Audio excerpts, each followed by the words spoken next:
우리가 10장부터 읽으셔야 된다 그러는데 10장에서는 아수르에 대한 심판이 이렇게 예언되어져 있는 거죠. 그것은 이제 9장의 메시지부터, 그죠? 9장에 메시아가 오신다 그랬고요. 이스라엘을 구원하는 또 다른 방편으로 심판이 있다라는 거죠. 구원과 심판은 하나의 사건의 양면성이다 이렇게 보시면 돼요. 그러니까 성도들 속에서도 성도들을 구원하시는 하나님 반드시 옛사람을 뭐 한다고요? 심판하신다고는 것 잊지 마시기를 바랍니다. 크게 보면 역사적으로 이스라엘 나라를 세우시기 위해서 그동안 이스라엘을 그 징계하는 도구로 썼던 이방 나라들 아수르를 하나님이 이제 처형하는 것이고요. 작게 보면은 여러분과 내 안에 있는 새 생명 아들의 씨가 오므로 말미암아서 옛사람을 몰아내는 그리고 새 사람을 세우는 그런 그림이다 이렇게 볼 수 있고요. 이제 11장에 오면 그 메시아에 대한 예언이 나와요. 그의 출현과 그의 사역 이렇게 보시면 돼요.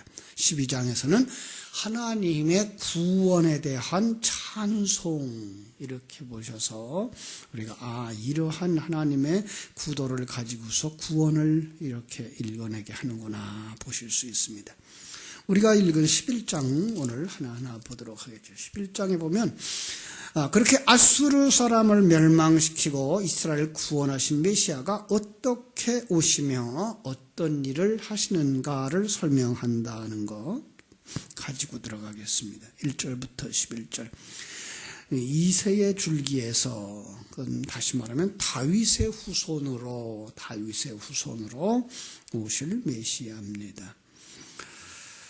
10장 24절부터 34절까지 해서 아수르를 멸하시는 하나님의 손길이 있다고 그랬죠. 아수르 하나님의 심판을 받아서 꺾이고 배임을 당할 거다. 그러나 너무 두려워하지 말고 너무 부러워하지도 마라 이 말씀이 있어요.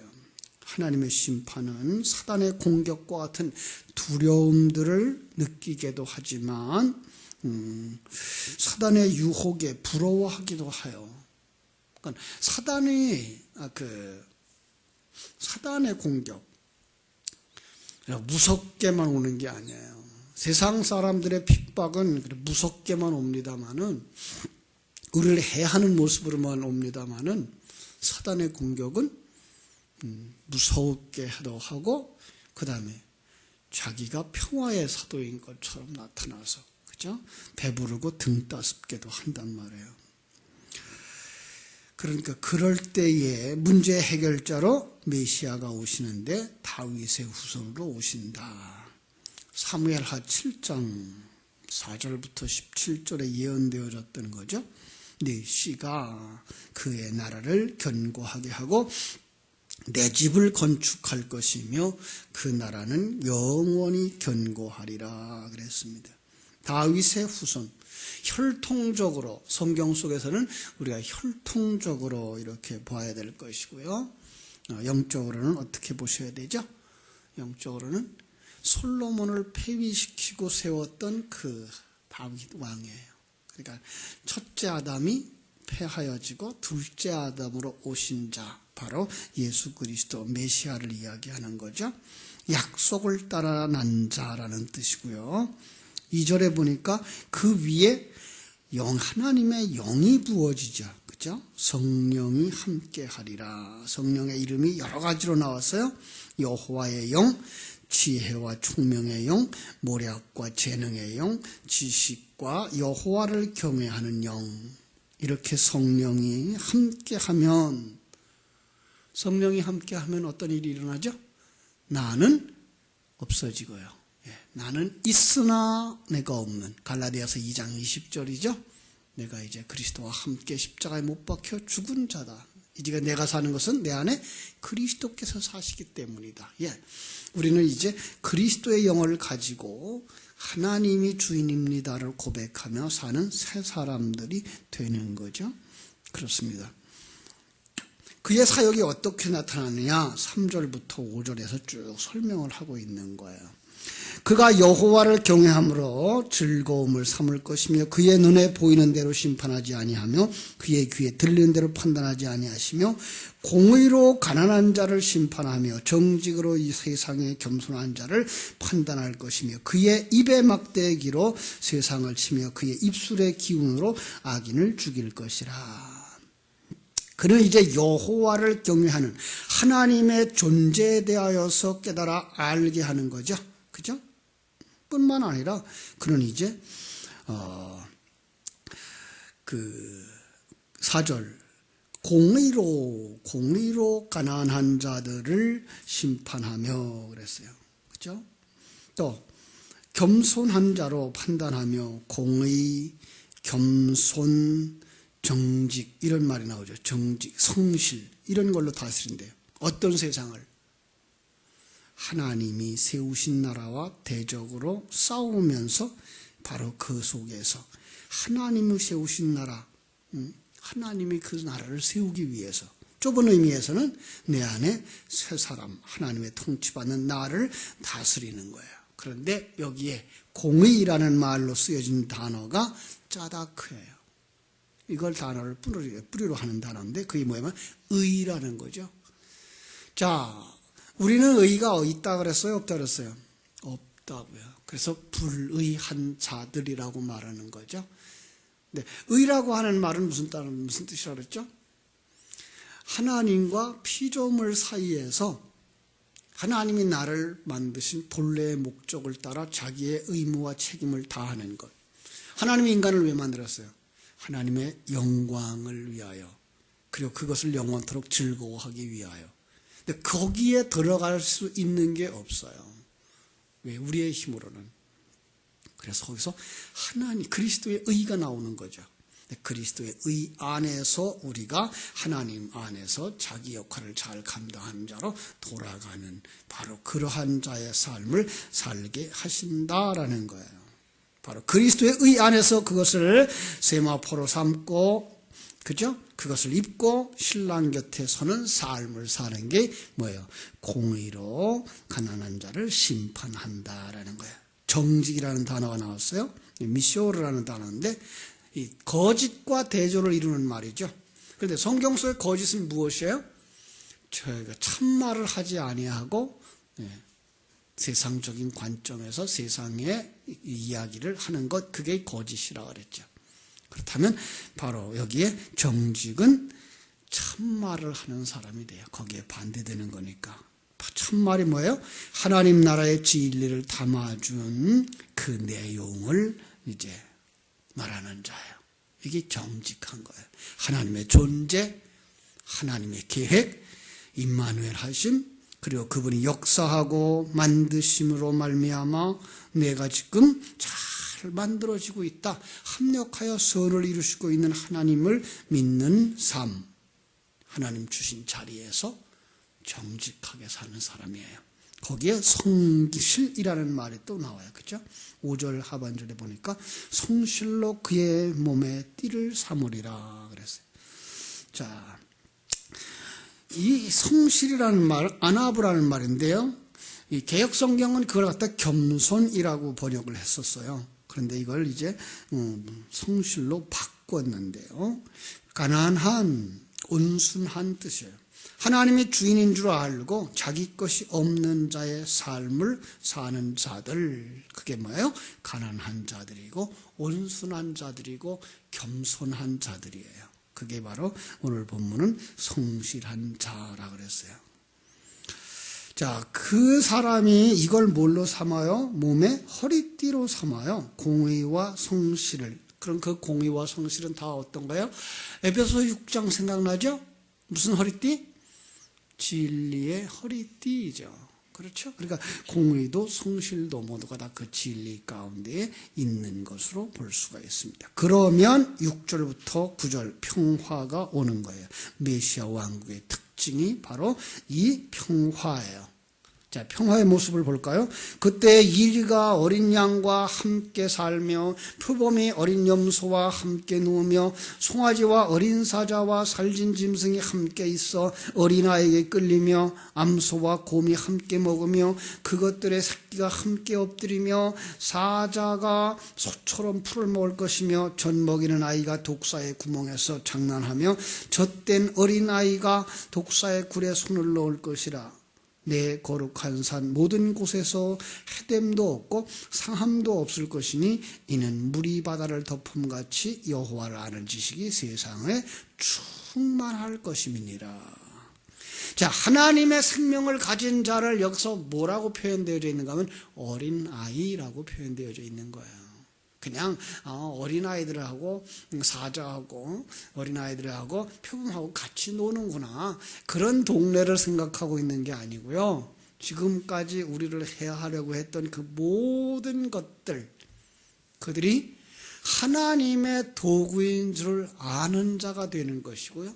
그래서 그 속에서도 우리는 하나님만 의지하며 살아가는 자가 되는 거예요. 마태복음 11장 생각나십니까? 25절. 천지의 주제이신 아버지여, 이것을 지혜롭고 슬기 있는 자들에게는 숨기시고 어린아이들에게 나타내심을 감사하나이다. 이게 하나님의 생명을 가진 자들이에요. 마태복음 18장에 보면 누가 큰 자입니까? 라고 싸우고 있는 자들 앞에 예수님이 어린아이 하나를 데려다 놓으시고 뭐라 그래요? 내가 진실로 너희에게 이르노니 너희가 어린아이들과 같이 되지 아니하면 결단코 천국에 들어가지 못하리라. 우리는 그전에 그렇게 생각했죠. 어린아이는 단순하고 순진하고 착하고, 그죠? 아니요. 그 어린아이의 특징은 부모에게 의존해서 산다는 거예요. 이 말은 무슨 말인가 하면 너희가 하나님을 완전히 의지하는 삶을 살지 아니하면 천국에 들어가지 못하는 거예요. 그러니까 하나님을 완전히 의지하는 사람이 어떤 사람이에요? 어린아이라고 묘사되고 있는 것을 볼 수가 있는 거예요. 그렇게 눈이 열려지면 이 세상이 나를 만드는 환경인 줄 알아서 그 속에서 나는 해함도 상함도 받지 않는 거구나. 여러분, 세상의 일로 말미암아서 실패는 오고 경제적 손실은 오고 질병이 약해 와서 몸은 쇠하여져 간다고 할지라도 거기서 뭘 보는 거예요? 하나님이 함께 하시기 때문에 해함도 상함도 없는 것이구나를 깨달아 알게 되는 거예요. 여러분에게 이 믿음이 있기를 주님의 이름으로 축원합니다. 그렇습니다. 9절은 뭐라고 말하죠? 거룩한 산 모든 곳에서 해됨도 없고 상함도 없을 것이니 이는 물이 바다를 덮음같이 여호와를 아는 지식이 세상에 충만할 것이다. 그랬습니다. 그렇죠? 이것을 우리가 믿는 사람들. 물이 바다를 덮음같이 무슨 뜻이죠? 바다가 뭐라 그랬어요? 바다. 사단의 활발히 움직이는 활동부대, 세상적인 사상. 그죠? 세상. 그것을 어떤 물이 덮을까요? 진리의 물이 덮는 거죠. 진리가 덮어요. 예수 그리스도의 십자가에서 흘리신 물과 피가 천국의 사상이, 그죠? 세상적인 것들을 재해석해내게 되는 거예요. 그걸 갖다 뭐라고 말해요? 여호와를 아는 지식이라고 말하고 있는 거예요. 그것이 세상에 충만할 것임이니라. 이 세상은 어떤 세상? 오늘 많은 사람들이 그냥 이걸 이 세상, 그러니까 이놈 세상, 그래서 이 세상에 하나님을 아는 지식이 충만하면 뭐가 돼버려요? 여기가 천국이 되겠구나 그래요. 아니요. 여기가 천국이 되질 않아요. 이 세상, 하나님이 세상을 이처럼 사랑하사 하는 그 세상, 이 세상에서 건져낸 하나님의 백성들, 그들 속에 충만함이에요. 여러분들이 그 하나님을 아는 지식이 충만되어지면 어떤 거예요? 그 전능하신 하나님이, 나를 사랑하시는 그 하나님이 나와 함께 하시는 것이 믿어지는 거예요. 그분이 나를 인도하시고 나를 만드시기 위해서 이런 일 저런 일, 이런 사건 저런 사건, 이런 사람 저런 사람 만나게 하시는 것, 그게 보여지는 거예요. 모든 것을 합력하여 선을 이루시는, 합력해서 나를 하나님의 그릇으로 만드시는 그 손길이 보여지는 거예요. 그러면 해함을 받을 거나 상함을 받을 걸 전혀 두려워하지 않는 거예요.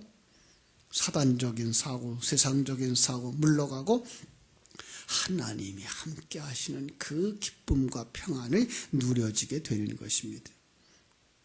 그 일을 누가 한다고요? 10절. 그날에 이새의 뿌리에서 한 싹이 나서 만민의 기치로 설 것이요. 깃발을 세운 기지죠. 거기 어디예요? 예배당이에요. 교회예요. 더 나아가서는 천국이에요. 그렇죠? 열방이 그에게로 돌아오리니 그가 거하는 곳이 영화로우리라 말씀합니다. 어떻게 일하시나 보십시다. 11절부터 이제 하나님의 일하심이 나타난 거예요. 결과죠. 결과입니다. 그날에 주께서 다시 그의 손을 펴사, 이제 주님이 손을 펴시는 거예요. 그러자 그의 남은 백성을 아수르와 애국과 바드로스와 구스와 엘람과 시날과 하닷과 바다섬들에서 뭐 하게 하신다? 돌아오게 하실 것이라 이거예요. 그러니까 남은 자들이 돌아오는 거예요. 남은 자들. 이게 남은 자들. 어떤 게 남은 자들일까요? 아모스서 3장 12절을 한번 보실래요? 아모스서 3장 12절. 여호와께서 이와 같이 말씀하시되 목자가 사자 입에서 양의 두 다리와 귀 조각을 건져냄과 같이 사마리아에서 침상 모서리에서 걸상의 방석에 앉은 이스라엘의 자손도 건져냄을 입으리라. 그 양떼를 바벨론 포로당한 그 땅에서 건져오시는데 성한 양이 하나도 없어요. 왜요? 성한 양이 돌아오면 양들이 뭐라 그런다고요? 내 발로 걸어왔지 그럴까봐 하나도 자기 발로 돌아올 만한 그런 양이 없는 데서 조각조각을 데려다가 끊어다가 뭘 만들어요? 그리스도의 몸을 만드시는 거예요. 예, 이게 성도들이에요. 성도들이 자기의 힘으로 돌아오지를 못해요. 누구의 힘으로만 돌아와요? 삼위일체 하나님의 역사하심, 목자 되신 예수 그리스도, 성령과 진리의 말씀으로만 돌아오는 거예요. 그래서 우리의 힘으로 돌아왔습니다라고 말하는 사람이 하나도 없게 하시는 거예요. 그게 뭐예요? 주인님이 주인 되시고 우리는 그의 종이며 내가 했습니다라고 하는 말 하나도 하지 못하도록 만드는 거예요. 그들을 모아서 뭘 하겠어요? 주님의 몸을 이루시는 거예요. 자, 12절. 여호와께서 열방을 향하여 기치를 세우시고 이스라엘의 쫓긴 자들을 모으시고 땅 사방에서 유다의 흩어진 자들을 모으셔서 그리스도의 몸을 만드시는 거예요. 천국을 만드시는 거예요. 13절. 에브라임의 질투는 없어지고 유다를 괴롭게 하던 자들은 끊어지며 유다를 질투하지 아니하며 유다는 에브라임을 괴롭게 하지 아니할 것이라. 그들이 서쪽으로 블레셋 사람들의 어깨에 날아앉고 함께 동방 백성을 노력하며 에돔과 모압의 손을 대며 암몬 자손을 자기에게 복종시키리라. 하나님이 그들을 전부 다 진리 안에서 순종케 하는, 그죠? 마땅히 지워야 될 건 지우고, 부숴야 될 건 부수고, 내쫓아야 될 건 내쫓고, 결국은 하나님이 하나님의 사람을 주께로 인도하시는 거예요. 15절. 여호와께서 애굽 해만을 말리시니. 여러분, 애굽 해만을 말리시니 무슨 뜻이에요? 뭐가 보여요? 홍해가 마르는 거예요. 홍해가. 이제 홍해가 마르면 어떻게 돼요? 이스라엘 백성들이 이제 광야로 나가게 되는 거죠. 그것과 똑같은 과정이 이제 바벨론의 포로에서부터 돌아오는 역사를 그림을 그리고 계신 거예요. 어떻게 그렇게 하실 거예요? 그의 손을 유브라데 하수 위에 흔들어서 뜨거운 바람을 일으켜요. 마치 홍해 바다에 뭐가 불어요? 동풍이 불었던 것과 같은 거죠. 그러면 하수를 쳐서 7갈래로 나누실 것이고요. 그죠? 그러니까 하수가 뭐예요? 바닷물이었어요. 홍해 강가에서 그 홍해물이 갈라지는 모습이고요. 그죠? 신을 신고 건너가게 하실 것이라. 예, 마른 땅같이 건너가는 것 똑같으죠? 그의 남아있는 백성 곧 아수르에서 남은 자들을 위하여 큰 길이 있게 하시되 이스라엘이 애굽 땅에서 나오던 날과 같게 하시리라. 구원에 이르게 하시겠다라고 하는 사실을 우리가 볼 수가 있습니다. 그러고 나면 홍해를 건넌 다음에 12장은 어떤 역사가 일어나겠어요? 찬송이 나오는 거죠. 그죠? 마치 출애굽기 14장에서 이스라엘 백성들이 홍해를 건너자 15장 뭐가 나와요? 미리암의 찬양 나오고 모세의 찬양이 나오는 거죠. 이스라엘 백성들의 그 찬송과 같은 구원. 하나님이 우리를 구원하셨어요. 이 기쁨. 그래서 12장 3절에 이런 말씀이 있어요. 한 절만 보고 끝낼게요. 그러므로 너희가 기쁨으로 구원의 우물들에서 물을 기르리로다. 이게 감사예요. 구원의 감격이에요. 여러분이 이 은혜 속에 거하는 자들이라는 사실을 깊이 묵상하시기 바랍니다.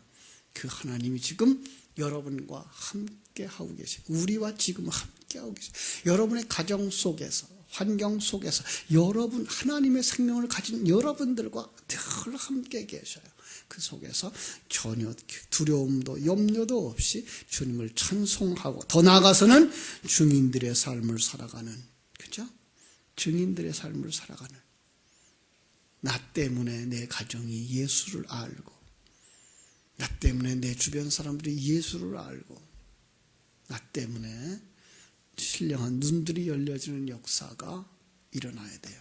그건 잘 살아서나 일이 잘 돼서가 아니라 흔들림이 없는 나의 신앙, 그것 때문에 그들이 나와 함께 하신 그 하나님을 보게 되는 건데 거기에까지 이르는 복된 성도들 되시기를 주님의 이름으로 축원합니다. 기도하겠습니다.